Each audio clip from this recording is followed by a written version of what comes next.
तो बड़ी खबर, अच्छी खबर, वो खबर जो हर एक भारतीय को उम्मीदों से भर रही है। खबर ये कि T20 वर्ल्ड कप में भारत ने दूसरी जीत हासिल की है। भारत ने स्कॉटलैंड को 8 विकेट से हराया है। केएल राहुल ने 19 गेंदों में अर्धशतक लगाया। बड़ी बात यह है कि T20 वर्ल्ड कप में ये केएल राहुल की तरफ से अर्धशतक लगाया गया, ये फास्टेस्ट है, 19 गेंदों में लगाया है। और न्यूजीलैंड अफगानिस्तान से रन रेट में टीम इंडिया की जो हालत है वो सुधरी है। कंपैरिजन में अगर हम देखें, भारत की सेमीफाइनल में पहुंचने की जो उम्मीदें हैं वो बरकरार है। सबसे इंपॉर्टेंट ये और सबसे अहम यही है क्योंकि ये जीत किसी भी हाल में बहुत जरूरी थी। टीम इंडिया के गेंदबाजों ने आज शानदार गेंदबाजी की है। मोहम्मद शमी और रविंद्र जडेजा का जिक्र करना इसलिए जरूरी है, दोनों ने 3-3 विकेट हासिल किए हैं। और वहीं जसप्रीत बुमराह को 2 विकेट मिले हैं, अश्विन ने 1 विकेट हासिल किया। और वरुण चक्रवर्ती की बात करें तो हालांकि वो कोई भी विकेट हासिल नहीं कर पाए हैं। और चलिए हमारे साथ इस पर और बात करने के लिए, और क्योंकि अब बड़ा सवाल यही बना हुआ है कि जो उम्मीदें हमारी बरकरार है, वो जो उम्मीदें हैं वो और कितनी बढ़ी हैं, और इस वक्त दुबई इंटरनेशनल क्रिकेट स्टेडियम के बाहर क्या हाल है ये भी हम जानते हैं। आपका पहले परिचय करा दे, मनोज प्रभाकर देखिए आपको नजर आ रहे हैं टीवी स्क्रीन पर, पूर्व क्रिकेटर। सर स्वागत है एक बार फिर से आपका। अमित भंडारी आपको नजर आ रहे हैं, पूर्व क्रिकेटर, आपका भी सर बहुत बहुत स्वागत है। और सीधा रुख करते हैं, हमारे खेल संपादक शिवेंद्र कुमार जुड़े हुए हैं दुबई से। शिवेंद्र, अब वहां पर बताइए क्या हाल है, क्योंकि उम्मीदें और हर जीत के साथ उम्मीद बढ़ती जा रही है। बिल्कुल करुणा, और फिलहाल जो दर्शक पिछले 2 मैच की मायूसी से लौटे थे, मतलब यहाँ जो 2 मैच भारत पाकिस्तान और न्यूजीलैंड से हारा था, आज उनके चेहरे पर मुस्कान है। और अब ये कह रहे हैं कि काश ऐसा होता कि बैक टू बैक जो ये पाकिस्तान और न्यूजीलैंड का मैच था उसकी बजाय अगर कुछ थोड़े आसान मैच रहे होते बीच में और न्यूजीलैंड का बाद में रहा होता तो संभवतः भारतीय टीम ज़्यादा बेहतर पिक कर पाती। लेकिन ये सच है कि जो टीम भारतीय टीम को जो अपनी तरफ से करना है, नेट रन रेट को बेहतर करना है, उस दिशा में आज एक बड़ी जीत है भारतीय टीम की। ये कहीं ना कहीं उसके मोराल को बढ़ाएगी और जो अगला मैच है उसको भी जीतने के लिए एक आसान जीत, एक बड़ी जीत के लिए मोटिवेट करेगी। बिल्कुल। और आज भी अब जो हमारे पास टारगेट था, यानी कि हमें अब जो 43 गेंदों में इस मैच को खत्म करना था, उससे पहले 39 गेंदों में हमने ये जो मैच हो फिनिश किया। मनोज प्रभाकर सर, ये बताइए कि अब इस जीत के साथ हमारे जो चांसेस हैं to qualify for the semifinals वो कितने ब्राइट हो जाते हैं?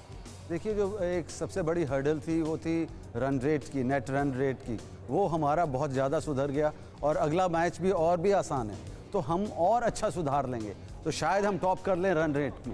मगर सब चीज़ें एक तरफ और जो मैच है हमारा अफ़गानिस्तान का वो एक तरफ, तो बाकी तो पूरी मेहनत हो रही है इंडियन टीम की तरफ से। और जिस तरीके से लय में नज़र आ रही है, चाहे वो बैटिंग की बात करें चाहे बॉलिंग की बात करें, बहुत ही बेहतरीन परफॉर्मेंस है। अमित भंडारी सर, हमारा अगर अफगानिस्तान और न्यूजीलैंड से नेट रन रेट देखें तो वो बेहतर हुआ है कंपैरिजन में, ऐसे में चांसेस हमारे और कितने बढ़ते हैं दोनों टीम को मुकाबले? चांसेस तो 7 तारीख को ही पता चलेंगे जब मैच होगा।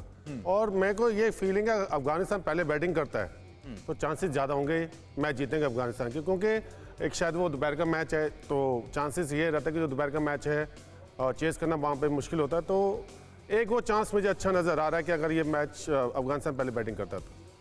जी बिल्कुल, चांसेस हमारे बरकरार हैं। और ये भी आपको बता दें क्योंकि आज स्कॉटलैंड से हमने शानदार जीत हासिल की है, लेकिन जो अगला मैच होगा यानी कि नामीबिया के साथ, कैसे इसमें सब कुछ पहले तय हो जाएगा। नामीबिया के खिलाफ मैच में कैसे सेमीफाइनल का दरअसल सारा गणित तय होगा, जो गणित है वो तय हो जाएगा। यानी कि आपको इतने वक्त में या फिर इतनी गेंदों में, इतने ओवर में आपको मैच को फिनिश करना होगा, तमाम चीजें तय हो जाएंगी। तो इंडिया वर्सेस नामीबिया का जो अगला मुकाबला है, नामीबिया के खिलाफ सेमीफाइनल के लिए लक्ष्य तय रहेगा, यानी कि टारगेट फिक्स होगा, आपको उसी में आपको अचीव करना होगा, तब आप सेमीफाइनल्स की तरफ बढ़ते नजर आएंगे। पहले बल्लेबाजी अगर हम करते हैं तो कितने रन से जीतना है ये तय रहेगा, ये फिक्स हो जाएगा और इसे हमें अचीव करना होगा हर हालत में। अगली बात, अगर पहले हम गेंदबाजी करते हैं तो रन चेस करने के लिए ओवर हमारे पास तय रहेंगे, जैसे कि आज हुआ है 7.1 ओवर में हमें आज इस मैच को फिनिश करना था, लेकिन हमने 6.3 में इसको फिनिश किया। आखिरी मैच में जीते तो भारत के 6 अंक होंगे और यही वजह है क्योंकि तमाम दूसरी टीमें भी जो इस वक्त हमारे साथ, अगर अफगानिस्तान न्यूजीलैंड की बात करें तो वहां पर फिर नेट रन रेट के हिसाब से आगे फैसला होगा। अफगानिस्तान का न्यूजीलैंड को हराना बहुत जरूरी है, जो कि 7 तारीख को मैच है। लगातार हम इस पर बात भी कर रहे हैं। अफगानिस्तान, न्यूजीलैंड, भारत के बीच रन रेट से फैसला होगा कि कौन सी टीम सेमीफाइनल के लिए क्वालिफाई कर रही है। और चलिए दुबई का सीधा हम रुख करते हैं। शिवेंद्र, अब आज हमने देखा कि 7.1 ओवर में हमें इस मैच को फिनिश करना था, लेकिन 6.3 में हमने कर दिया है। इससे क्या फर्क पड़ता नजर आ रहा है? और क्योंकि अगला हम जो मैच बोल रहे हैं जो नामीबिया के साथ है, अब उसमें भी हमें कुछ ऐसा ही खेल दिखाना होगा और इसके बाद हमारे चांसेस और ब्राइट होंगे। बिल्कुल करुणा, सारी कहानी यह है कि अगर अफगानिस्तान न्यूजीलैंड को हरा देती है तो अफगानिस्तान, न्यूजीलैंड और भारत, इन तीनों ही और भारत नामीबिया को हरा देता है, जो कि स्वाभाविक है कि हरा ही देगा, तो तीनों टीमों के 6 पॉइंट होंगे। ऐसे में जब तीनों टीमों के 6 पॉइंट होंगे तब नेट रन रेट की तस्वीर सामने आएगी। और इसीलिए भारतीय टीम ने जो पिछला मैच जीता अफगानिस्तान से, उसमें भी मार्जिन बड़ा रखा। आज भी जो भारतीय टीम ने मैच जीता उसमें भी उनको टारगेट यही था कि नेट रन रेट ठीक रखना है, ताकि अगर कहीं अफगानिस्तान हरा देता है न्यूजीलैंड को तो कम से कम नेट रन रेट में वो तीनों टीमों में, अफगानिस्तान, न्यूजीलैंड और भारत में, भारत टॉप पे रहे और तब उसके लिए सेमीफाइनल का रास्ता जो है खुलेगा। तो इसीलिए नामीबिया के खिलाफ भी सही कहा अमित ने कि रणनीति यही रहेगी कि वहां भी एक बड़े अंतर से, बड़े मार्जिन से जीत हासिल करके नेट रन रेट को और ज्यादा बेहतर कर लिया जाए। शिवेंद्र, अगर आपके आसपास वहां पर इंडियन फैंस हैं, अगर उनसे बातचीत हो पाए।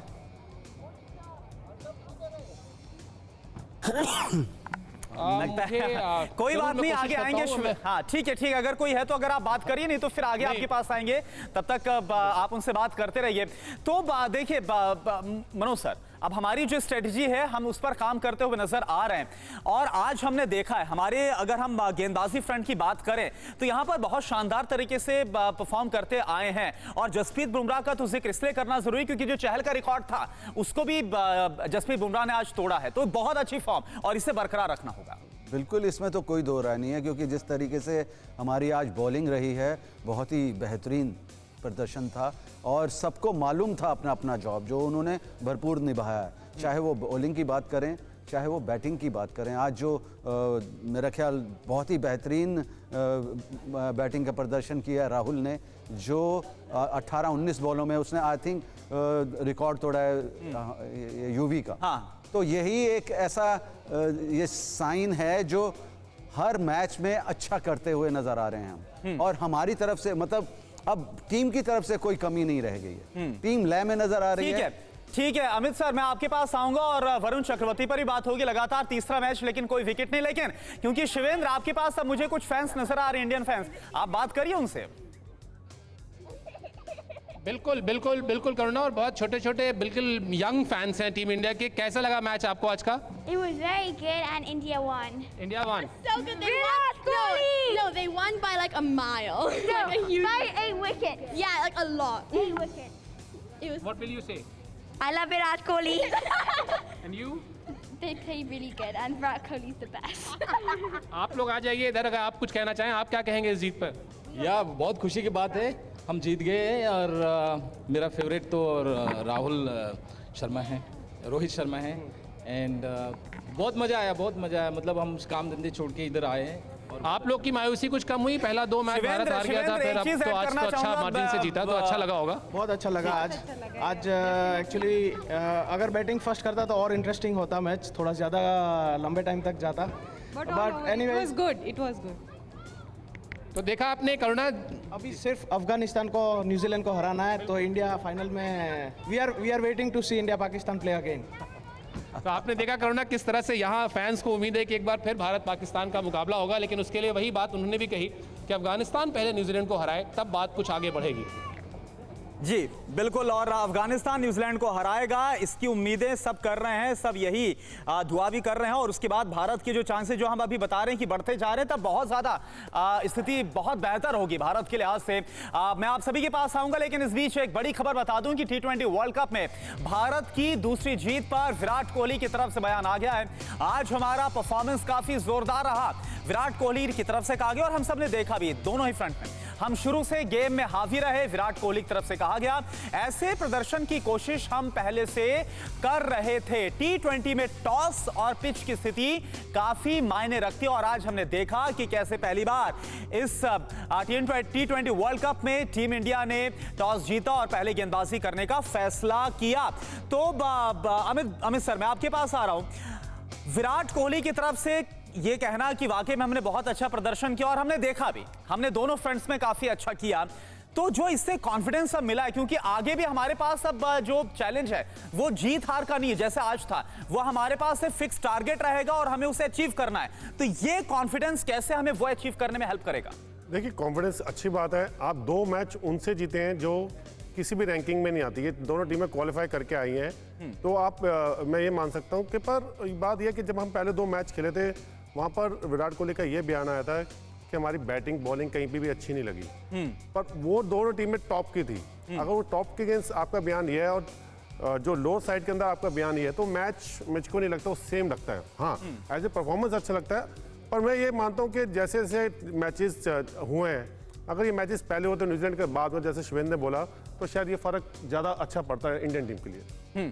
ठीक है, और चलिए अब एक बार आज की इस जीत के बाद पॉइंट्स टेबल क्या बोल रहा है? कौन किस पायदान में, कौन कितने पॉइंट्स के साथ है, क्या रन रेट इस वक्त नजर आ रहा है, ये आपके सामने स्थिति है। तो पहले नंबर पर इस वक्त पाकिस्तान है, दूसरे पर न्यूजीलैंड, और देखिए भारत अब एक पायदान ऊपर आया है, अफगानिस्तान चौथे पर है और भारत अब तीसरे पर है, अफगानिस्तान इसके बाद नामीबिया और सबसे आखिर में स्कॉटलैंड है। और यही वजह है कि जो कहा जा रहा है कि अगर अफगानिस्तान न्यूजीलैंड को हरा देता है तो भारत क्वालिफाई करने के लिए, मान के चलिए कि फिर जो सीट है वो पक्की होती नजर आएगी, जो टिकट है, टिकट टू सेमीफाइनल्स, वो हमारा पक्का होता हुआ नजर आएगा। तो ये पॉइंट्स टेबल इस वक्त आपके सामने है जो कि हम दिखा रहे हैं। और मनोज सर, मैं आपसे जो इससे पहले भी सवाल कर रहा था कि हमने जब देखा कि अगर हम गेंदबाजी फ्रंट की बात करें तो वहां पर हमने बहुत अच्छा किया, वो जो चीजें नजर भी आई है, लेकिन जो एक सवाल में छोड़कर गया था कि कुछ कुछ कमियां हमें आज भी नजर आई है। मसलन अगर वरुण चक्रवर्ती की बात करें तो अभी है जहां सुधार की जरूरत है। आप तीसरे मैच पर आ गए और आज आप मिस्ट्री स्पिनर है, लेकिन फिर भी आपने कोई विकेट नहीं लिया। नहीं, यही है एक थोड़ी कड़ी जो है हमारी वीक लग रही है, क्योंकि जितना भी मौका मिला है इसमें उभरना चाहिए बॉलर को, और ऐसी टीमों के अगेंस्ट तो बहुत अच्छा करना चाहिए। तो मुझे लगता है कि यहाँ पर थोड़ा सा जो सोचना पड़ेगा, क्योंकि अगले मैच में और अच्छा करना पड़ेगा, और अगर कहीं हम सेमीफाइनल की तरफ बढ़े तो ये एक कड़ी हमारी कमजोर होगी, इसका हमें सब्स्टिट्यूट जरूर लेना पड़ेगा। ठीक है अमित सर, आपके सामने देखिए पॉइंट्स टेबल भी चल रहा है, इस पर आपका मैं कमेंट चाहूंगा। देखिए, पॉइंट टेबल क्योंकि भारत अब तीसरे पर आ गया। आप जो दिखा रहे हैं पॉइंट टेबल्स बहुत अच्छे लग रहे हैं, पर बात वहीं की वहीं अटकी है 7 तारीख की।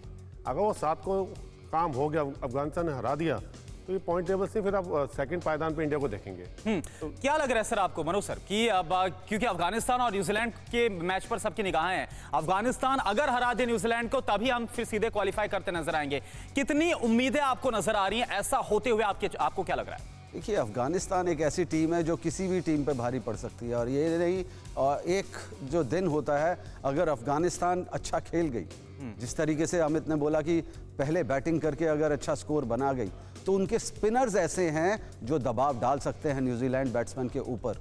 तो यही एक आखिरी मौका है हमारी सोच का, और मुझे नहीं लगता कि किस तरीके से वो मैच होगा, मगर यही एक उम्मीद आखिरी रह जाती है। ठीक है, शिवेंद्र भी हमारे साथ जुड़े हुए दुबई से। शिवेंद्र, उम्मीद हमारी यही है कि हम जो अफगानिस्तान है वो किसी तरह से न्यूजीलैंड को हरा दे, लेकिन न्यूजीलैंड भी कोई कमजोर स्थिति में नजर नहीं आ रही है और उसको हराना अफगानिस्तान के लिए बहुत बड़ी चुनौती भी रहेगी, ये भी सब जानते हैं। बिल्कुल बिल्कुल, और जैसे बात मनोज भाई कह रहे थे उसमें एक चीज़ ये भी है कि अफगानिस्तान भी तो कोशिश करेगी ना कि वो 6 पॉइंट्स अपने बनाए, तो वो भी आसानी से हार मानने के लिए न्यूजीलैंड के खिलाफ नहीं उतरेगी। यही है कि उस मैच में कौन किस तरह से दबाव को हैंडल करता है उस पर होगा। मैं कुछ फैन से पूछता हूँ, क्या लगता है आप लोग को भारत मतलब अफगानिस्तान हरा पाएगा न्यूजीलैंड को? सर, इंडिया ने दिखा दिया है कि India is made up of what protein, what power, what carbs we are talking about, what fitness level, what fantastic display of batting has any team in this tournament so far won a match like what India did today in the center. New Zealand are afraid because Afghanistan has got Rashid Khan and Mujib. New Zealand's weak link is spinners. Afghanistan will play for their pride. They want to be in top 3. They will aim for semi-finals. This is their golden chance. Afghanistan New Zealand will be a terrific match. और मेरा को पूरा यकीन है कि अफगानिस्तान जीतेगी और India semifinal में क्वालिफाई करेगी. अगर इंडिया आप क्या कहेंगे? मुझे लगता है कि हम सब चाहते हैं इंडिया जीतेगी, ठीक है, लेकिन मुश्किल लग रहा है. मतलब हमारा जोश है, हमारा भारत है, हम चाहते हैं वो जीतेगी, लेकिन न्यूजीलैंड की टीम बहुत स्ट्रांग है, तो मतलब ऐसा लग रहा है कि न्यूजीलैंड जीत सकती है. तो ये मिक्स्ड फीलिंग है करुणा यहाँ पर. मतलब एक सज्जन जो इनसे पहले हमने बात की उन्होंने तो भारत को टूर्नामेंट जिता दिया और दूसरे सज्जन को लग रहा है कि न्यूजीलैंड जो है वो कठिन ओपोनेंट है अफगानिस्तान के लिए. तो यही है, गिवन डे पर कौन सी टीम बेहतर परफॉर्म करेगी उस दिन ये समझ में आएगा और फिर वहीं से सेमीफाइनल का जो रास्ता है, जो तस्वीर है वो साफ हो पाएगी. ठीक है, अब क्योंकि वक्त बहुत कम बचा हुआ है, अगला जो मैच होगा जो न्यूजीलैंड और अफगानिस्तान, क्योंकि जिक्र उसका और नामीबिया और इंडिया का जो जिक्र है वो बहुत कम ही किया जा रहा है. यहाँ पर क्या लगता है कि कौन से फैक्टर्स हैं जो कि 7 तारीख को बहुत ही ज्यादा डिसाइसिव होंगे? क्या हमें देखना होगा? Last comment. एक तो बहुत अच्छी बात है कि हमारे से पहले अफगानिस्तान और न्यूजीलैंड का मैच है. हाँ, कि वो दोपहर में है और हम शाम को खेल रहे हैं, तो हमें सारे आंकड़े हमारे सामने होंगे कि किस तरीके से अब खेलना है. अगर कहीं अफगानिस्तान अच्छा कर देती है वो, तो मेरा ख्याल फिर तो नथिंग टू लूज और बिल्कुल एक तरीके से डू और डाई वाली चीज होगी और बहुत अच्छा प्रदर्शन करना पड़ेगा. बिल्कुल. तो अब देखना यही होगा कि अब 7 तारीख को क्या होता है, अफगानिस्तान और न्यूजीलैंड के मैच में क्या नजर आता है. खैर, हम इस पर देखेंगे और आगे लगातार हम चर्चा भी करेंगे, लेकिन अभी के लिए इस शो में इतना ही. मनोज सर आप हमारे साथ जुड़े, अमित भंडारी सर आप हमारे साथ जुड़े, आप दोनों का बहुत बहुत शुक्रिया. शिवेंद्र आप हमारे साथ जुड़े दुबई से, आपका भी बहुत बहुत शुक्रिया. इसी के साथ अब इस शो में अब आगे हम रुक करते हैं. परवाह देश की, सोमवार से शुक्रवार रात 10 बजे TV9 भारतवर्ष पर.